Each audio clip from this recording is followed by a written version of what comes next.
This is Analog Spectrum. Listening to this may cause seizures of your thinking meat.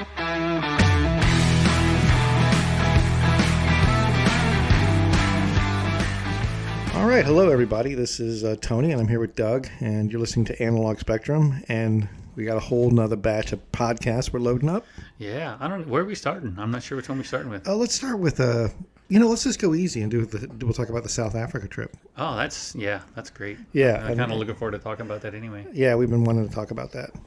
So and also Doug has something he wants to tell everybody. Oh, well, so I am dog sitting my little 6-pound Chihuahua. So if you hear something in the background that sounds a little bit like a piglet, she snorts. You know, the deviated septum thing going on, and she snorts and grunts and all that. So if you hear her snoring, whatever, that's what it is. It sounds like a pig. It really does. It really does. She sounds like a little pig. So. Yeah, but it's about a 6-pound Chihuahua. Yeah. So if you hear that, then it's nothing wrong with your stereo. Don't adjust your dials. So anyway, what we decided to talk about for this podcast is probably almost 5 years ago now. I know, gosh, it's it went been a so long quick, time. man. Yeah, but still, a lot of the memories are very fresh. Yeah. Doug and I and our wives went to South Africa and did a safari. The whole trip, I think, took about a month, but we spent, I'd say, in 18 to 21 days in the in the pig pen. I can't do anything about it, dude. That's just what she does. So I'm sorry. You'll just have to put up with it. Yeah, we'll see how it sounds in post production. Yeah, I'm sure it's going to be nice and loud. Yeah. So anyway, so we spent some time in South Africa. Yeah.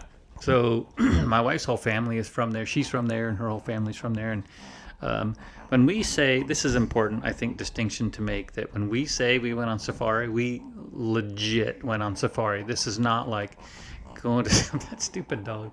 This is not like going to some fancy hotel and, you know, the giraffe comes up and eats cereal out of your hand like you're in Disney. We literally rented 4x4s and drove through Botswana into the Okavango Delta, that's where all of those nature programs go to film all the cool footage of the cheetahs and the lions and the elephants and all that stuff. So we were really in the heart of Africa and the heart of safari country, and it was good. Yeah, it was interesting for us because you had actually, obviously, you'd been there before and spent time there, and you know, and Doug will even tell you there's kind of this where he'll say, hey Tony, you want to, try to make a rocket ship out of like a bunch of old, hot water heaters and some gasoline. I'll be like, fuck yeah, man, let's do it. Let's do it, man. And that's kind of defined our relationship. So, so he was like, hey, you want to go to Africa? And I was like, and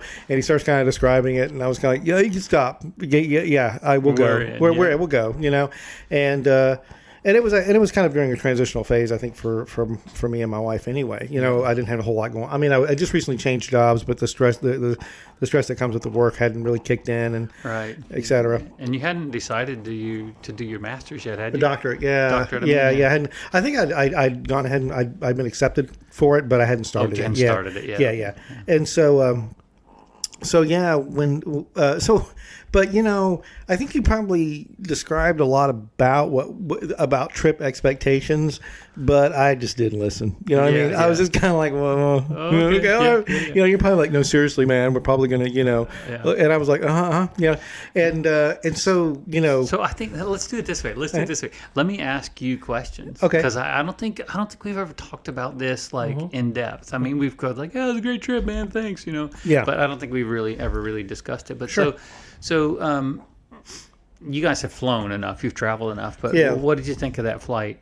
Oh, the flight was the longest shit ever, man. Oh, it's brutal, isn't it? Well, and I will tell you, the flight down was tough, but the flight back was worse. And the reason why, and this is just, and people are probably listening to this be like, who gives a shit, right?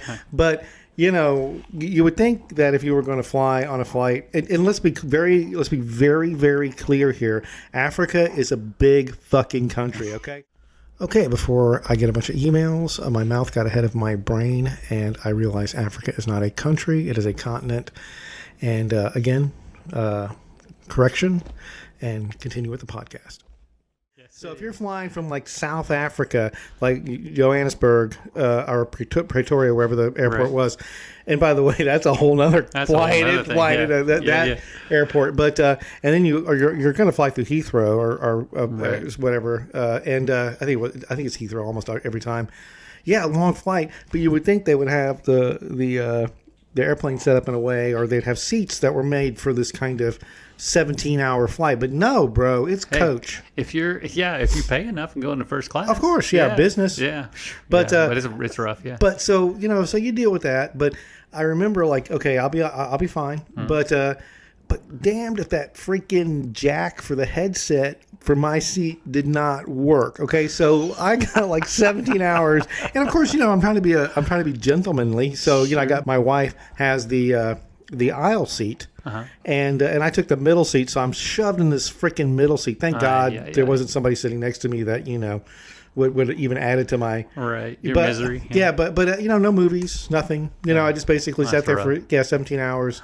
But anyway, that's beside the point. Okay. Yeah. Well, just so in case anybody doesn't know this, there's essentially two ways you can get to South Africa from America. One is there's a couple of direct flights, right? And those will fly from Newark, New Jersey, or Atlanta, and they can go straight to Joburg. Right. But that's brutal, man. I mean, it is long. It's 16 or 17 hours. It's like flying to Australia. There's no stops in between. Right. The other way to do it is to fly to Europe, and there's several places you can go. Heathrow's the most common, obviously. Right. But if you do it that way, then you're 10 or 11 hours over to Europe, and then there's like a 6 or an 8 or a 10-hour layover in Heathrow, and then you got another 10 or 11 hours down into South Africa. That's what we did. Yeah, I mean, I think one time when we went, I timed it. And from door to door, what time we left home to the time we actually put our luggage down where we were going, it was like 32 hours. Right. 32 hours. Yeah. And that's like 32 hours of traveling. And also, rough. I'm like my wife, thank God, is a great person. So she's fine to travel with, she finds she finds interest in being miserable, like when I just bitch, you know what I mean? But exactly. But and also, so she relished the whole experience as part of the travel goes. I mean, when we got to, and she's not, like compared to us, not like we were like, world travelers, comparatively, Right. But she's not. I mean, she grew up in, rural Texas, and it wasn't until we got together that she, things kind of actually started going places. Yeah. And so, and not like I'd been Heathrow a whole lot. I think I'd been one at a time, but we spent like a 14-hour layover in Heathrow. Yeah. But Heathrow's the international terminals. It's great. Pretty damn sweet. Yeah. Not for 14 hours. No, but not really. Yeah. my wife is like, man, fish and chips in England. And it's like, all right, it's cool. Oh man, I got a drink at a pub in Heathrow, but she loved it, and so it was great. But silver lining stuff. Yeah. I mean, she, always looking on the bright side. Right. But so how about this? Then you get to Joburg. What's that experience like? Oh, the Joburg? airport. Oh shit, the airport was. I mean, it wasn't like it wasn't like a get that people talk about. Oh, I went into some underdeveloped country. It wasn't like that. It just seemed like it was really just badly managed, Yes.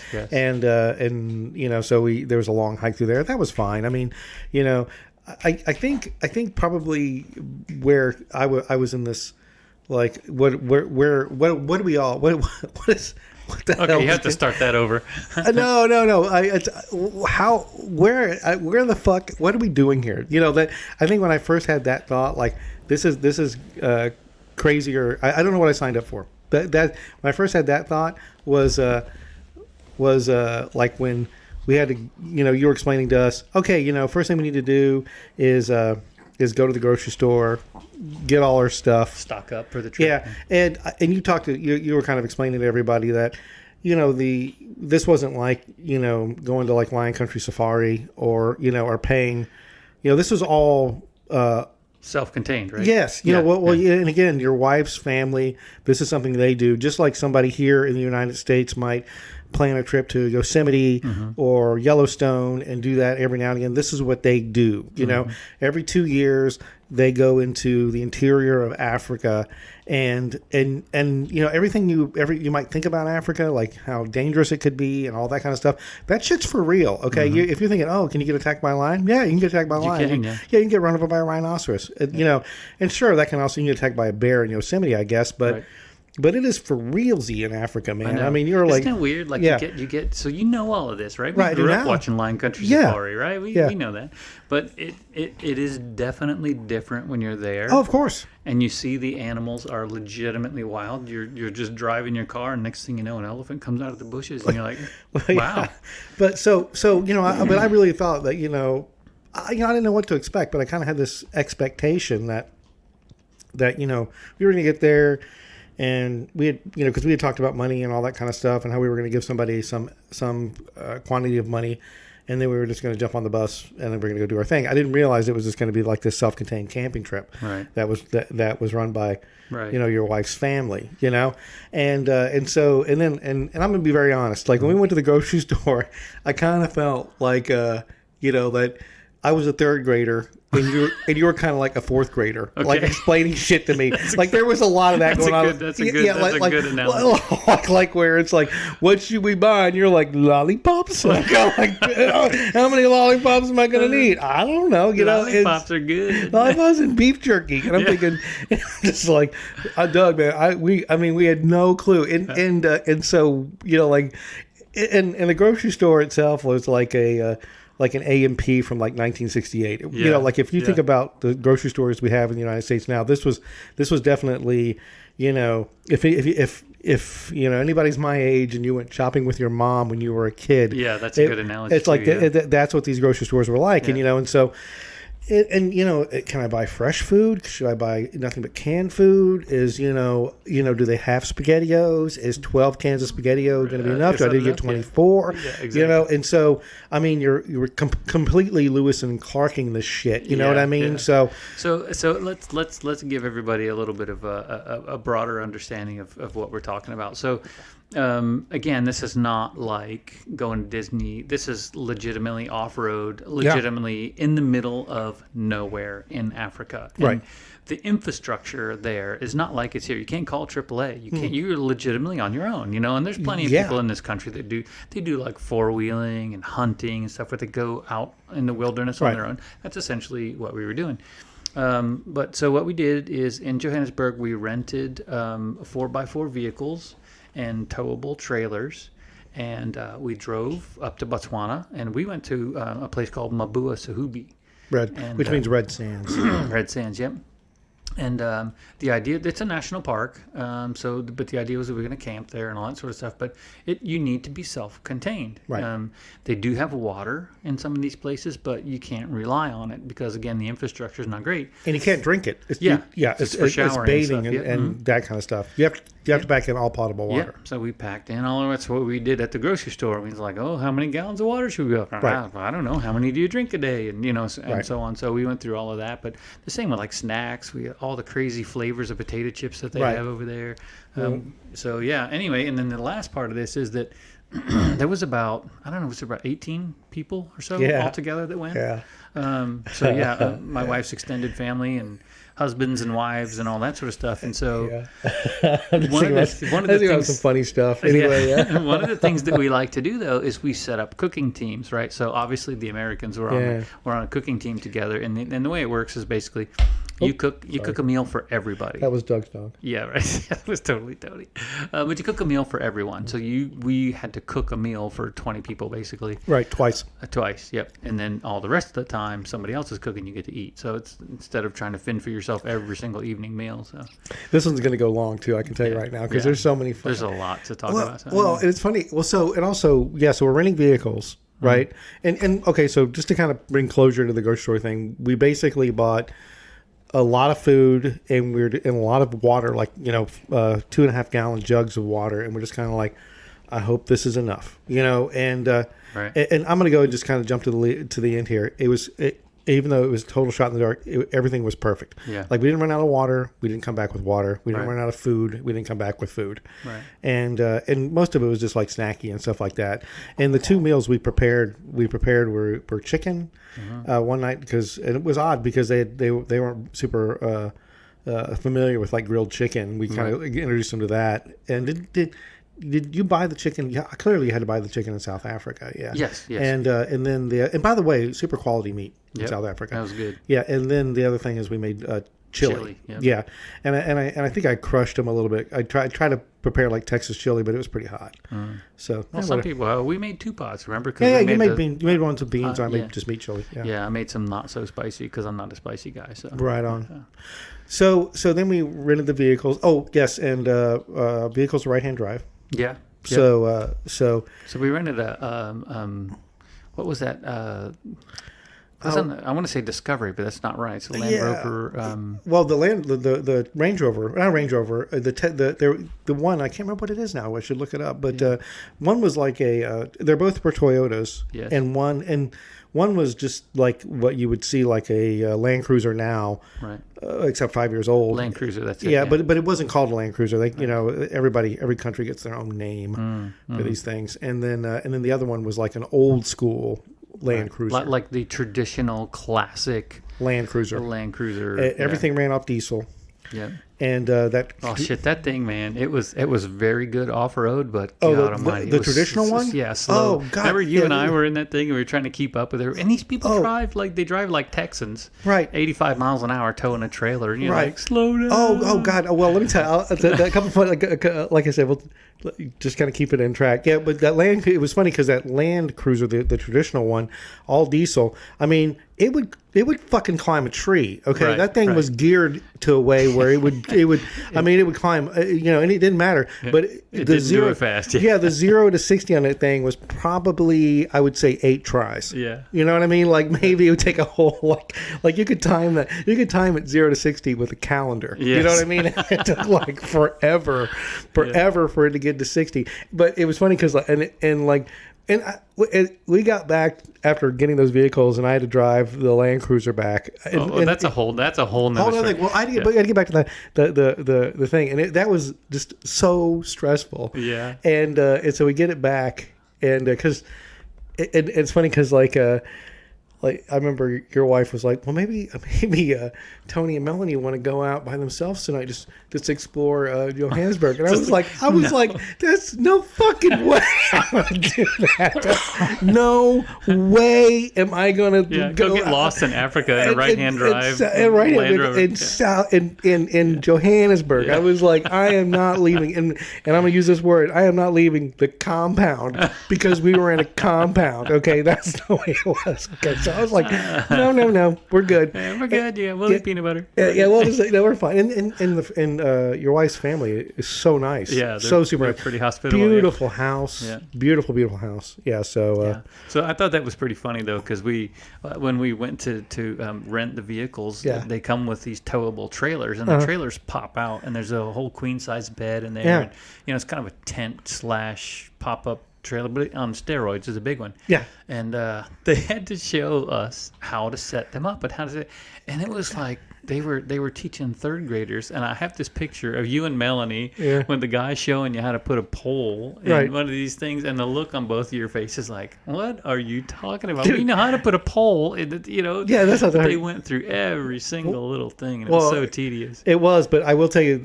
we called because we didn't know what we were renting, right? Yeah, we had no clue, and the Land Cruiser, the old school Land Cruiser, actually had a bed on top, and that's what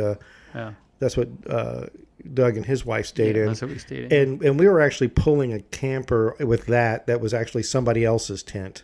Right. And right. then the whatever, I forget what it's called, like the Bismo or whatever the hell it was. Oh, you're talking about the other Toyota? That was Yeah. keep going and I'll think of it. Yeah, whatever it's called. But the one that mostly you drove, and we swapped in and out. But Right. that pulled the Taj Mahal. We were pulling the Taj Mahal with that, and That's what we called it, because once it was opened up, it was Oh, like dude, there's like a kitchen. There's it was like a circus. It was like a circus tent. It was huge. Yeah, yeah. And the whole queen size bed. There's a changing room. Oh There's, yeah, basically it was like, oh, what's this? Oh, if you want to, you can put a pool table right here. It's like, oh, that's pretty awesome. Wish I brought a pool table. Yeah, right. full size, right? You know, ping 4.5 by pong, 9. ping pong. Exactly. Yeah, exactly. yeah, it It's was like, really good. But yeah, anyway, so that was kind of fun. And then obviously we get back. We call my wife's family's place. We call it the plot. I don't know why, but that's what we call it. But Yeah. So we get back to the plot and we start loading up these vehicles. Man, we go shopping and fill them all up with. But there's like fridges on these things. There's like little portable fridges that plug into the cigarette lighter. right. So you carry Solar beer, panels too. yeah, beer, food, water, solar Yeah. panels, all that sort of stuff. So And again, we'll keep coming back to this, but you already mentioned this, but I think it just bears, you got to stress this, is that like where we were going, it's interior Africa. I mean, again, like you could go to like any national park. Even I talked about Big Bend before. Right. This makes Big Bend look like a suburb of like Trenton, New Jersey. Yeah, You know what I mean? yeah, yeah. You are really, really, really, It's really very remote. remote. Yeah, Yeah, it's very really remote, remote. yeah. Right? Yeah, and if anything happened, you would be in trouble. And you're preparing for that, right? Yeah, you have to be self-reliant. Right, and so we get up in the morning after everything's been loaded. We have a meal and all that, and we go to bed. And I just remember we woke up in the morning and they this is me being an idiot. They had all the vehicles had CBs, right? Yeah. And so you know where I'm going. Yeah, right? I know exactly Yeah, where yeah. you're- So I grab the CB and I start like going like breaker one down. There's a smoke. Smokey and the Bandit. Yeah, Smokey, come on, Cole and the Bandit, come yeah. back now. Here, it's like And I jumped on the other one. Yeah, well, no, what happened? You actually told me. I think you came up and said they actually use these things for security. And there's No, like, that was Kieran. Came Oh, over. did he? Kieran, yeah, because you and I were on the radio horsing around. Yeah, And and I guess it he came heard up- her from in the house, and he ran out there like, He's like, no, dude, no, don't do this is that. like Do a that. security. We're gonna have the SWAT team show up. We're like, They're gonna- sorry. Oh, yeah, exactly. But did you think it was funny? Yeah. But Yeah, so that was cool. And then when we took off, yeah, so the reason that this place was chosen, it's called Mabua Sahubi, and feel free to look it up if you can spell it. So the reason we chose this is it's very heavily populated with lions for a large part of the year. And if you look it up on YouTube, there's actually a video of a guy staying in Mabua Sahubi on a ground tent. And in the morning, the lions come up and literally lick the dew off the side of his tent. And he's filming it. Of course, I would be in cardiac arrest at that point. But right, so this is supposed to be like, ooh, wild Africa, awesome. And right. and unfortunately, it didn't turn out that way for us. But it was a long drive. I mean, yeah. it's right on Well, the edge of the Sahara Desert. Yeah, it was interesting because we drove and I was driving the old school. We'll just call it old school, Yeah, right? Landy. I was driving the old school Landy. Yeah, and so I was driving that vehicle. Oh, the other one was called a Fortuner. Oh, Fortuner. Sure. Fortuner. Yeah, but it was like a modern, like it was Yeah, up this to was the, like SUV. Yeah, yeah, like a Land Cruiser, but that you would buy at Toyota today. right. And so so that car was just so slow, but it was the family we were with, they were super nice, but they kind of expected us just to keep up, right? They didn't babysit us at all, Exactly. and so we would be cruising, and if you didn't keep up, that was on you, and so there was always this kind of stress because I'm driving this vehicle that was super slow, and if you got on the radio and said, "Hey, I can't do," I can't go that fast. can't go that fast, they would slow up a little bit, but then they would slowly creep up, and so. So I remember the first stop we made. Once we had to go through the checkpoint at Botswana, between South Africa and Botswana. That was fine. What do you think? What do you think of that border crossing? By the way, was You that know, stuff out of the movies or what? Kind of, sort of, but they were cool. I mean, nobody busted our chops or anything like that. no. I mean, but you could tell that it could go weird. If Yeah, it it was like all those like 40s era buildings, Yeah. with peeling paint off of old brick and stuff. And yeah, I would say like it's like a between like East Germany and Czechoslovakia kind Right. of border crossing. Right, it was a little And, weird. yeah, and but nothing ever went. I mean, it was a little bit, there was that weird bureaucracy, Right, yes. but we got through there without any much issue, and and then we stopped for like beer in some like in a Botswanan grocery store, which made the one in South Africa even. I mean, it was like a modern. warehouse. Yeah, it was like a warehouse, and we ended up buying just pallets and pallets of alcohol, and most of the stuff I didn't know what we were drinking.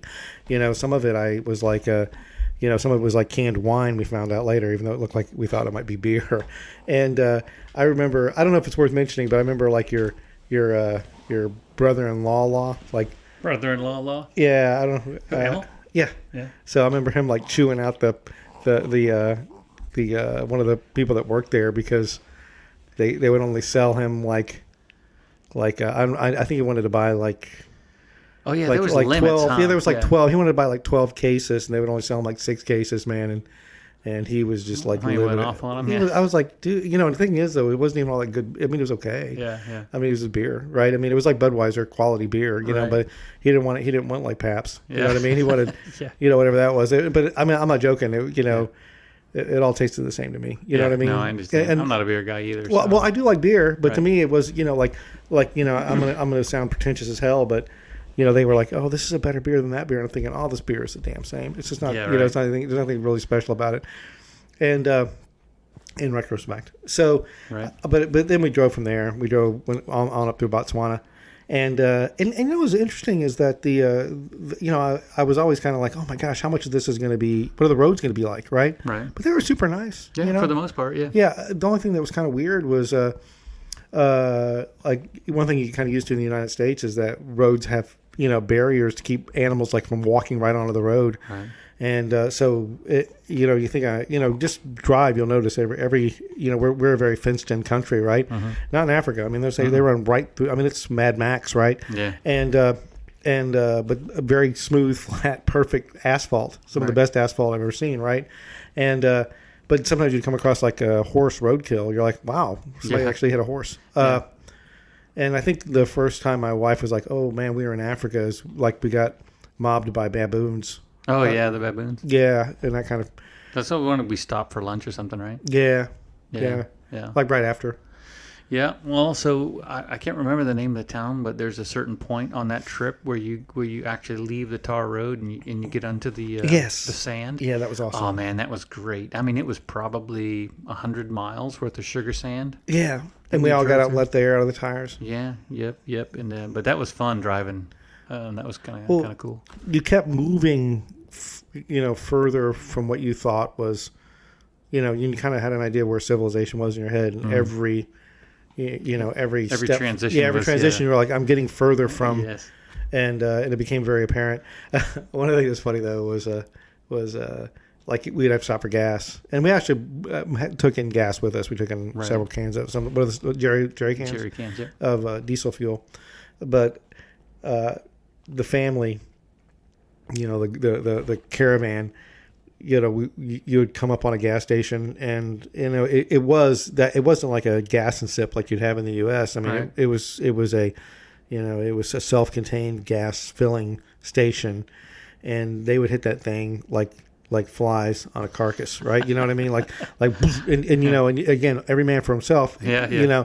And Fighting for a space, Yeah, yeah. right-hand drive in a car or a vehicle that can't get out of its own way, pulling a camper, and these guys would, and then they'd be gone. They would all take off, Yeah.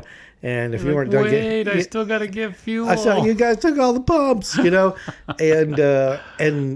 yeah, so, and sometimes they didn't want to pump it for you, and you didn't know if they were even worked there. The people that come up to want to pump, and of course That's a whole experience getting gas. it now. is, Yeah. it is, and again, everything always went well. It wasn't, there was never any issue, but we pull in there, and and it was so stressful. It was so stressful. But you'd gas up, and then you would leave. And I remember of course, I right-hand drive. I don't drive right-hand drive, and then I'd get back on the road, and then all of a sudden I'd hear Derek come on the radio, and he'd be like, "Tony, you're on the wrong side of the road again." I was like, "Fuck," Sorry. sorry. Luckily, we're in the middle of nowhere. Yeah, so- it wasn't painfully obvious. It wasn't like vehicles were whipping past me. But Yeah. so So yeah, we drive across the red sands Yeah. to get to Mabuasuhibi. Yeah, and we drive through, and it's a park. There's a entryway, and we actually camped kind of close to the entryway, and the whole park was mapped out, so we kind of knew where all the roads were. And I would say, I don't know how many square miles it was, but it was pretty big. Yeah, if you did the whole loop, I think it was the better part of 3/4 of a day. Yeah, If you took the we whole did it. loop. We did it a couple times. Yeah. And you mentioned, we did. We never really saw any lions. I think we might have seen one at distance. And I think, and I'll tell you right now, one of the things that you and your wife both were, apologetic to us about it. But I think both me and my wife were like, we don't care. You know what I mean? Because there was still plenty of cool There was still plenty of cool stuff to see. And it was just like it's not what we were expecting. Of course, the disappointment was that we thought you turn every corner and there's a lion. Right. We turned out to see one lioness laying in the grass, way quarter the mile hell away. Yeah, so that was disappointing. But I took tons of great pictures. We we had a really. I mean, it was just kind of nice to be. It was like spending a week, spending 3 weeks on the moon. You know what I mean? So it's funny because I was thinking about that the other day too. That's an actual getaway. You get away. Right. It's not like where you go to a hotel and you still got cable and you know what I mean? Like you are literally off the grid. Yeah. So that was cool. But it's funny because that segues right into what happened after this is that Elsette and I were talking about, man, it's kind of a bummer, that we didn't get to see these animals and all that sort of stuff. And come to find out, her sister knows somebody that works at a game lodge. So we started making phone calls. And we organized to go to a game lodge that's right next to another national park that's actually within South Africa when we got back. Yeah, we worked that all out. Yeah, so you did. Yeah. So we were on board. It wasn't me. I was we just asked if you guys would be willing to do it. And yeah. We, hell yeah. So it was same old. It was yeah. So the girls made all the phone calls and we talked to somebody that we knew and da. So we ended up kind of squeaking into this lodge at the last minute. And we had some amazing sightings there. Yeah, that was in Pilanesberg. Yeah. Pilanesberg. Oh, yeah. So how's it pronounced? Pilanesberg. Yeah. That's how I say it. It's all, who knows? So, And, so before we get there, though. Mm-hmm. So, we spent time there, and, it was like, I can't remember how many 18 days, something like that. Mm-hmm. It was a great 18 days. We had a good time.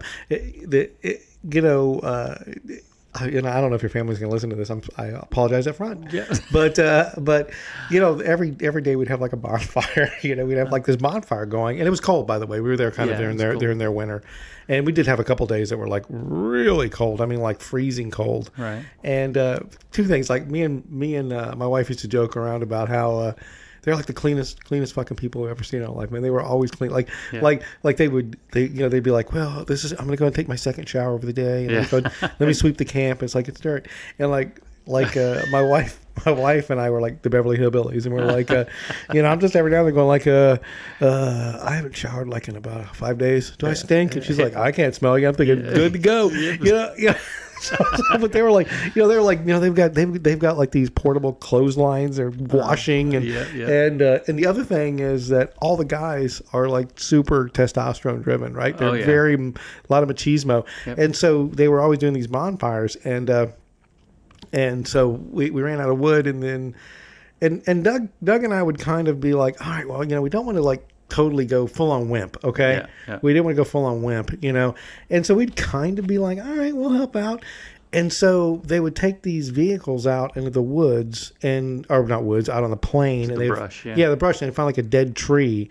And then they would all like take turns trying to pull it down with their vehicles. 4x4s, yeah. And let me tell you, this is some dangerous shit they're doing. Okay, I mean they put like a chain around it, and then like back up to the tree, and then like accelerate at the wall, and it's like boom. And I mean, and like both Doug and I were in a seagoing service, and we're like, if that thing breaks, it is going to be like a whip. Okay, yes, and so we're like standing way over to the side watching them do this.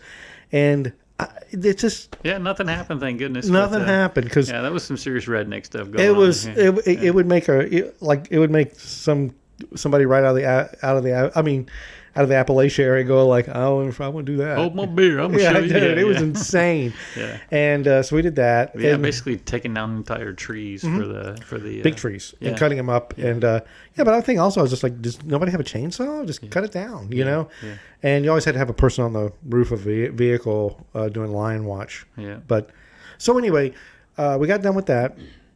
We spent 18 days, saw all kinds of stuff, drove around every day. We'd have like things like these toucan birds that would come into the camp and steal shit. And then we'd have like mongoose, I guess. Mongooses, I don't know. Come in they were fantastic. They would come in.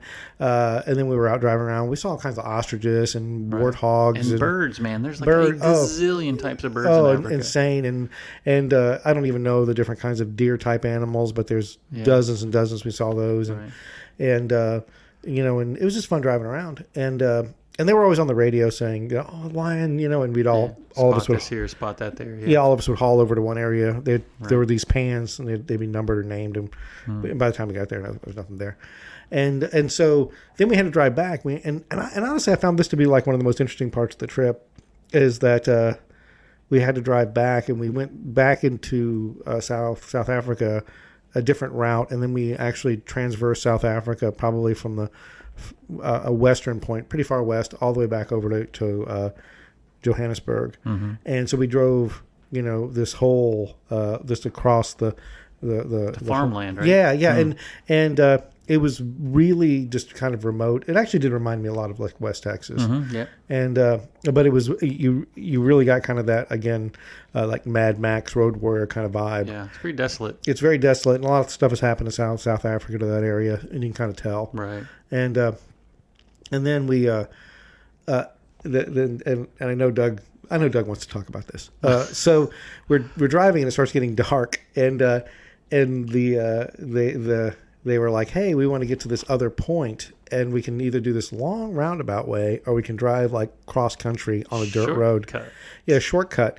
And so we pull off the road, and whatever this dirt road was made out of, it was like the consistency of talcum powder, right? Yes. Mm-hmm. And so next thing you know, there's these huge clouds of. Yeah, so we decide, like, Yeah. well, Tony and I are tag-alongs this whole. Yeah, we this had whole, no. yeah. Dude, we weren't involved in anything. Yeah, so They next could- thing you know, we're following, and we're at the back, Yeah. and I don't even know how far this was, man. It was probably 30 miles or so on this road that was just literally talcum powder, and the Right. dust kicked up. You probably saw it from the space station, I bet. Oh, it was insane. Oh my! And you couldn't follow close. You I couldn't know, follow yeah, close. So you had to have, and then they're saying, "Oh yeah, well we're going through gate number 1," and then I guess it was like farmland, and they had gates to open or whatever. But Well, it wasn't gates. Remember, they were cattle. They were cattle guards. They were calling them guards, yeah. gates, and they kept saying. So they'd say we just got through gate number, and they'd say gate number 8. And I remember I could tell that you were getting frustrated because you were on the radio going like, "Guy," and there was roads going left and right, Yeah. and you even got on the radio and you're like, "Okay, just so we're clear, we've been on this road now for a while. We haven't passed any single gate, gates. yeah. We passed any Yeah. gates, And well, so the problem was this: it was like if you think about like in America, like we're driving on a dirt road or something, right? You can see, like if the wind is blowing, you can see like the cars, for lack of a better term, like contrail, right? You can see the dust kicking up from the vehicle, Right. And you can kind of follow that. The problem that we had here is there was 5 or 6 vehicles in front of you and I, right. and there was no wind, so this dust would kick up and it would just float, and it was No, it was- literally zero viz, man. It was. Yeah, Yeah. we And were that's the only, going, that's what, the only way 15 we. miles an hour? Yeah, that was the only way we knew we were on the right road. Yeah. And you couldn't see the tail light in front of you and No, behind you. not even and close, also, it was night. This is at night. Yeah, Okay. dusk at least, yeah. Oh, it was night. Yeah. And there, it was like a new moon. Like there was Yeah. no light. Okay. Yeah. The only light we had were headlights. Right. And this was probably the only time this whole trip, where I was like, yeah, this is kind of messed A up. little weird, It's a little west. And going back to the campsite real quick, probably one of the more interesting things we didn't talk about this was like we had a panther that was kind of stalking the camp. Remember, like one night or something, some big cat. Yeah, it was a big cat. Yeah, Yeah, big cat. I don't think we had panthers, but yeah, yeah, because we never- found the footprints, right? We found the tracks. Yeah, and they were huge. Yeah, they were as big as my foot. And we also, because of where we camped, we actually did have like a restroom thing near close by, but it was looked like a bombed out building, but that's where we would go to shower and all that. So anyway, back to where we were. Yeah, so I could tell that I forget his name, but the individual, the guy that worked in the mine, Peter. yeah, he this was his idea, and I think he was kind of he felt bad about it. Oh yeah, we still give him crap about that. That was insane. Yeah. And then we stayed at that lodge that night. And that lodge was awesome. Which was cool though, right? Because we come off of this disgustingly dirt road. I mean, it was so difficult to see. I was very frustrated. Yeah. Because it was late. We were all tired. We were going to look further than we thought we went, and so on. Yeah. But then we pull into this lodge, and it's like, oh, this is awesome. Yeah. That place was cool. Yeah, man. you know what it was like, honestly, was like something you would stay at in the Poconos back in like the 1960s, like something you'd see in Dirty Dancing. Yeah. It was like that. Yeah, it was cool. And those things are pretty common in South Africa. Yeah, there's a lot of those. But it would be like that, like a Pocono lodge, except the menu, rather than having steak, would have every animal that walked outside the fence. Buffalo and ostrich and Yeah, whatever. the menu on the they had like a buffet, but the buffet had every damn horned animal that lived in Africa. It was good though. It was good. No, it was excellent. really good. Yeah. And even if it was tough, I was kind of like, well, man, I'm eating. It was probably this thing was walking around this morning. Yeah. And so great. That was awesome. I wish we could have spent like 2 days there. Yeah. But the other thing is when we parked, we had to park into the lodge, and we were pulling trailers, and we had to pull in. And that meant, and we pulled in pretty far, like 50, 75 feet, Mm-hmm. And I was like, oh man, I hate backing up a trailer, man. I freaking hate it. Mm-hmm. And so the next morning I got up, and your wife's dad was standing out there, and I had to back that damn trailer up, right? Yeah, and he was eyeballing you. Yeah, so he's eyeballing me, and I'm thinking, oh shit, this guy's gonna think I'm a total goofball, right? Uh-huh. And so I start, and he's smoking a cigarette, and he was a great guy, Right, but we him and I didn't share, we didn't share a moment. Well, he was really macho guy. He's very much that way, and we got along fine, but again, we weren't buddies, Yes. So he's standing there, and I'm watching him, and he's looking at me, and all of a sudden I look at him he's got a cigarette in one hand, and his other hand he's taking his finger and he's turning it. Showing you how to turn the and wheel. he's telling me how to turn the wheel, okay? And he doesn't say anything. He's like, left, and not just telling me how to turn it, but like, quarter turn, half turn, quarter turn. That dude, and like we were talking about before with the family, they were leaving and they were not waiting, okay? Right. So I had to get that thing backed up, and I didn't want to jackknife it or get it all cattywampus. And so he's backing me up, and damned if he didn't get me, didn't say a word. Yeah. Yeah. Oh, yeah. I just did exactly, I was following his directions. Thanks, Pops. Yeah. So backed right out. Yeah. Well, that guy used to hunt lions Yeah. for a living. That was his job when lions and other animals would go hunt livestock. Pigs. Yeah. Yeah, the pig is back. and so weirdo. And then so we get back to Johannesburg, and and then we get up the next morning. Oh, we returned the vehicles, which was interesting. Well, I do got to tell this one quick story. I know this is way too long already, but we got time. I can't remember if this. Oh, I think this is after we got back. Okay, so when you set up these tents, these pop out sort of tents, I mean, it's a pain in the butt to put them back, right? Everything's it's sort of like trying to stuff a tent back in its box that it comes in when you buy it. Oh yeah, it was a mess. And so anyway, where we were at the plot, there's this big open space. Mm-hmm. So we pop this tent all open and stuff, and you have to clean it all out, get your stuff out of it, and We did all all that. of that stuff. So we did all that, and Tony and I are trying to put this thing back together. Yeah, I broke it. We broke it. We were yanking on this. I mean, this is canvas, man. This is heavy duty canvas. Yeah, oh, there's the pig. That's the pig right by the microphone. Sorry. Oh, that's staying in. Yeah. So anyway, so we ripped this tent, and then we're like, oh shit, we're gonna have to pay for that. Yeah. I think I'm the one that did that. But we were like using like a pair of vice grips on it, I know, yeah. And Trying to pull the thing tight. because it was difficult to put together. Yeah. Yeah, it was tough. But anyway, so then we go to Pilanesberg. We Oh, get, so no, real quick on that note, only because you brought it up, I'm gonna put the pig back down. Hold on. okay, go piggy. He didn't. So like there was we were worried about that we were going to have to pay for the zipper, right? Because we did break the shit out of it. Yes, we and also because of where we took it, we like scratched the crap out of it, man. Yeah. Both those vehicles were scratched up. were. It looked like we had washed them with like an SOS pad. They call that African pinstriping. Oh, it was messed up, right? So we take it back. They didn't charge us for the zipper. Nope. They did not charge us for the scratches. They charged us for the rock Chip in the windshield. in the windshield. Yeah. It was like $150. That's insane. Yeah. You know, I'm just like, you know, and just so we can be really clear here, we broke the shit out of the tent. Yeah, we we did. did. Okay, we broke the shit out of it. I was like, oh, I'm so sorry. I think we had it like bungeed so we could get it back. Yeah, you know, because yeah. we were worried it would start flopping around. Yeah. Well, whatever. Whatever. Yeah. Yep.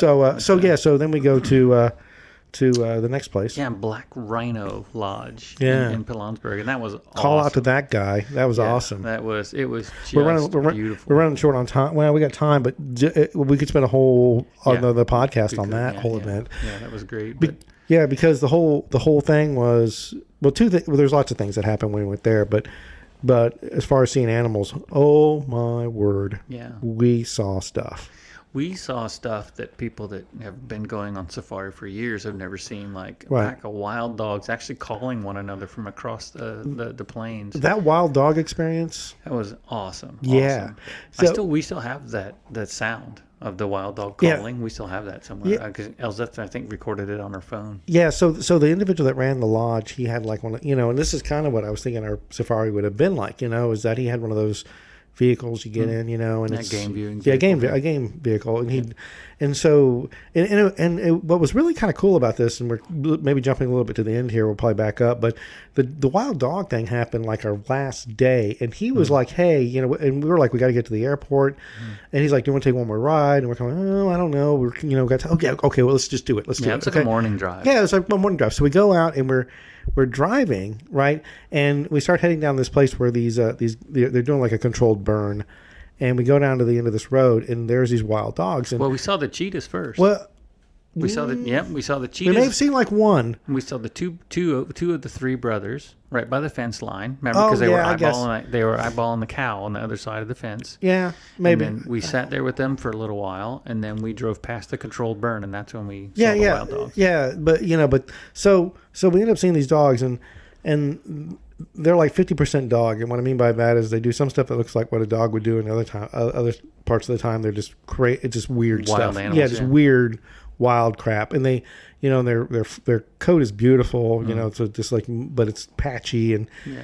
So the dogs, there's 3 dogs, and they start walking back up towards where the cheetahs were, where they're doing the controlled burn, and we start following them, and it's interesting because we're following them, and like one cheetah comes out of the high grass, right, and the dogs, you can kind of tell they're like, well, you know, maybe we could probably take one cheetah, you know what I mean, the 3 of us, and then another cheetah comes out of there, and the dogs are like, oh, this is getting a little I don't know, 2's a lot, right? And then a third cheetah comes out, and the dogs are like, we need to get the fuck out of here, Yeah. right? And so Well, there was a standoff for a second. oh, right? like a second, Yeah. you know, the dogs knew that they were outgunned, right? Yeah. And so the dogs take off running, and the smart animals, right? Like 2 go one way, and one dog does the sacrifice thing and runs a second way, right? And the cheetahs go after him, and you can actually see him jumping up out of the grass to kind of call attention.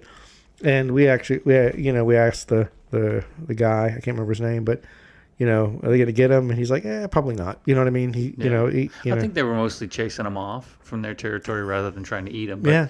the thing that I was so impressed with was how fast that cheetah accelerated. Not how fast he ran, but how he went from 0 to 50 in literally a split second. It was man. insane. Yeah. It was I've never insane. seen anything quite like that before. Yeah, they were moving like and one went, I think 1 or 2 went, and then the other one just like walked real slow by our vehicle, so we could you know, I just watched them walk by. And Yeah, we got a zillion pictures of all that. Too. yeah, and so other things we saw a couple rhinos that were insane, giraffes, and we saw a lot of stuff. We actually went into we were in the Fortuna or whatever it is.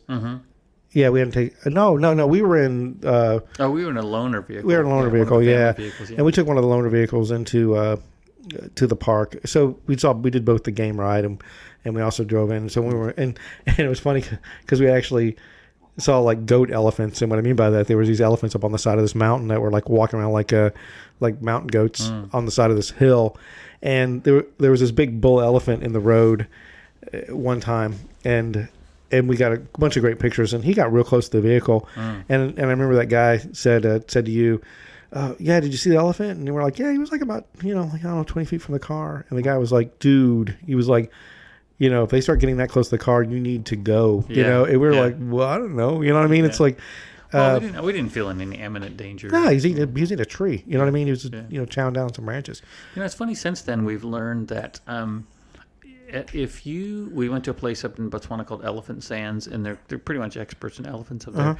And if the elephant invades your space, right, it's not necessarily dangerous. But if you invade his space, that's different, right? Right. So it's that kind of thing. Like, you just need to shut up and sit still. So you have to ask the elephant? Ask permission, yeah. You see an elephant, you're like, hey, do you feel comfortable? Am I in your space? Do you feel triggered? Yeah.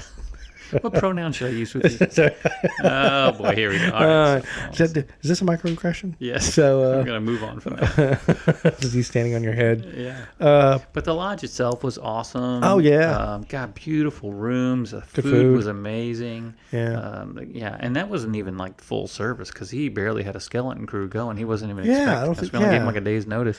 And But you remember that when we got in the game vehicle that first day we went out, and he just shut the vehicle out. I mean, we were looking at cheetahs and stuff, and then he shuts the vehicle. Yeah, you guys get out. Let's have some coffee. And we're like, was that the day? This was the day before, yeah. Yeah, okay. And we're like, maybe we'll stay in the vehicle. Yeah, we got out. That was the Rhino day. Yeah, I think. Well, we did. It was. I can't remember how many days we were there. It was but we did like the like 3 days, I think, and so we saw. I know the first night we were there, we saw the rhinos. And lots of crazy birds there too. The giraffes were really cool. Yeah, hippos. Yep. Saw hippos. Yeah. Hyena. So here's the thing I always ask people, like, I mean, rating it 1 to 10 is sort of subjective, because it kind of depends on what else you've done in your life. And right. I know you guys have traveled a lot and done scuba and all kinds of other things, but I mean, doing that the way we did it is not really available to everyone, because not right. everyone has family that's available to do that. But if somebody had a chance to do that, well, recommend. What do you think? Yeah. Well, I think you have to kind of have the approach that you and I have to something like that. I think there's probably a lot of people out there that that first day that we were in the supermarket, there was this thing, where I was like, okay, we just have to go with this. You know what I mean? And I don't know if everybody would be okay with that, yeah. But of course, a lot of that's on me, because I was, we probably did talk about it, but I don't want to. But I think some people need to be catered to. I also think there's other individuals out there that, would just throw a backpack over their shoulders and go to South Africa. Well, that's the thing, though. That, I mean, it's like we hear on this side, we hear about the people that want to be catered to, and right. There's plenty of that there. If you right. want to do that, sure. there's plenty of places I to go. imagine. But it's just really, really expensive. I mean, Yeah. the really, really nice lodges in Kruger and stuff, those are $1,000 a night. Yeah. And I refuse to do that. And in fact, I prefer being out in the bush. It's just I'd like to go back. Yeah. My wife wants to go back, and I think the only stipulation I put on it is that, like I said, I really want to go to Victoria Falls. That's my thing. Yeah. We do have a potential trip coming up in the next few years planned. So we'll talk about that. If we're still doing the podcast by then, we'll do some live broadcasts from over there. Yeah. With technology the way it is, dude, we can totally do it. The sound won't sound as good. Well, we should do a live broadcast when we just travel. There's other trips. That's probably my only. I don't think I could really put it on a scale of 1 to 10. It would just be a 10, only because of how unique it was, and how different it was. An epic, yeah. Yeah, it's an epic thing. Nothing bad happened. Knock wood, right? Right. So and everything worked out, and we had a great time. I do remember after we got back from all the long driving and stuff, and when we were going to Pilansburg, there's a couple of small towns just outside of the park. Mm-hmm. And we drove through, and I mean, oh my God, it is just like the heart of poor Africa. Well, and you see these people you know- standing around, and it reminds me of the photographs that you see of poverty-stricken South in America in the 40s. Oh, I tell you what, though, you wait. You talk about that, but I've now been to places in like rural West Texas, and I'm kind of like, and both me and my wife are like, "What does this remind you of?" And they're like, "Man, it sounds This is Africa. This is Yeah. Africa." Yeah, I mean, this is like Africa, and like I know what you're talking about, and so, but It's just weird because you don't really know how to feel about it. Part of you feels like, oh man, I feel sorry for these people, and other part of you is just like, man, I kind of want to help, and then other parts like, I want to get the hell out of here before I get killed. yeah, well, and where would you start? You know what I mean, for something like that? Yeah. So that's a global problem. yeah, exactly, and and you're kind of aware of it, and also everything's kind of in this kind of you got to keep it in perspective, I guess. Yeah. But Yeah, and again, it's like it's just a weird mixture of emotions when you drive through there. That's it's crazy. right. But yeah, I'd want to go back. But I think there's other things we've talked about we wanted to do too. Heck yeah. So but yeah, and we we had a good time. It was we have a wall in our house that's covered with pictures of Africa. Yeah. So my wife loved it, man. I mean, Yeah. I had a great time too. But I mean, Well, if we go back, I think we're going to do it a little bit differently. You and I are going to be a little bit more selfish. Yeah. Because the girls now are such good friends that they can blast off and do whatever. And then you and I are going to go do whatever the hell we want. I mean, Right. Obviously we'll spend lots of time together, all four of us, but I think there's going to be times that you and I will go like, oh man, we want to go do this or whatever it is. Yeah. And after we got back, I think there was probably like maybe a week where my mind was still just unpacking it all. Yeah. So we'd sit around and just crank up Toto's Africa, just kind of cry a little. Hey, by the way, if we time it right, Indian Ocean, we can head over to the Indian Ocean and swim with whale sharks. Oh, that's interesting. Yeah, Yeah, and so- they migrate through there, and those are those gigantic ones, Yeah. So, yeah. So, Anyway, well, let me see where we're at. We're at 1 hour. wow, that was a short hour talking about it, but I know for the poor people listening to this, sorry, we dragged that on a little bit. No, well, I hope it's interesting. Well, so in closing, I will say, if you have the opportunity, you should do it. Yes, absolutely. Yeah. And Hey, I got an idea. Huh? I just wow, what an idea. Wow. Why don't we do this? Why don't we take a whole bunch of our pictures that we have from that trip, and we'll just throw them on YouTube in a little slideshow type deal, and put this podcast underneath it. Yeah. And so if you want to see some of the pictures, Yeah. we'll link the YouTube video, and you can just. I mean, we're Yeah, not I going to have- narrate that whole thing, but just yeah, I have YouTube set up now. okay, cool. So, yeah. and we'll talk about that when we're off the cast. But Yeah. because I've got it set up, but it's not there's no videos on there yet. Okay, yeah, but we'll drop this on there with a whole bunch of those photos Yeah. just strung together, and I mean we didn't even talk about some of the cool other things, the biltong and Oh, yeah. all the cool food and stuff. But we'll drop that on there just so people can see. It's a little more interesting. Yeah, and- listening to me and you jabber on. Yeah, and on that note, yeah, we also spent time like in Johannesburg, like just there was just stuff we did there, like just hanging out. That was fun. Yeah. And yeah, all kinds of stuff. And the flight back was fine, except for the whole thing that didn't work, the little seat mic thing. And by the way, I'm just gonna tell you right now, I don't even remember what I don't remember to rat out an airline. I don't even remember which one it was. Who cares? All right, so on that note, we'll go ahead and end it there. That's all I got for right now. I hope you guys have a great day, and we'll be talking to you again real soon.